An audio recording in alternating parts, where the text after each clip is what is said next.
रिश्तों की नियति। एक स्त्री थी जिसे 20 साल तक संतान नहीं हुई। कर्म संजोग से 20 वर्ष के बाद वो गर्भवती हुई और उसे पुत्र संतान की प्राप्ति हुई, किंतु दुर्भाग्यवश 20 दिन में वो संतान मृत्यु को प्राप्त हो गई। वो स्त्री हद से ज्यादा रोई और उस मृत बच्चे का शव लेकर एक सिद्ध महात्मा के पास गई। महात्मा से रोकर कहने लगी, मुझे मेरा बच्चा बस एक बार जीवित करके दीजिए, मात्र एक बार मैं उसके मुख से मान शब्द सुनना चाहती हूँ। स्त्री के बहुत जिद करने पर महात्मा ने 2 मिनट के लिए उस बच्चे की आत्मा को बुलाया। तब उस स्त्री ने उस आत्मा से कहा, तुम मुझे क्यों छोड़कर चले गए? मैं तुमसे सिर्फ एक बार मान शब्द सुनना चाहती हूँ। सेवा। उस आत्मा ने कहा, कौन मान?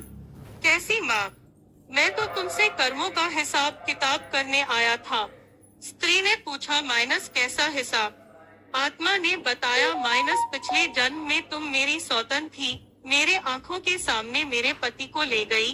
मैं बहुत रोई, तुमसे अपना पति मांगा पर तुमने एक न सुनी। तब मैं रो रही थी और आज तुम रो रही हो।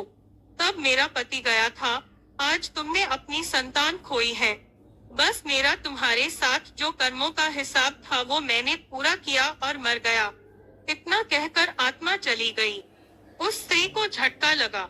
उसे महात्मा ने समझाया, देखो मैंने कहा था न कि ये सब रिश्तेदार माँ, पिता, भाई, बहन सब कर्मों के कारण जुड़े हुए हैं।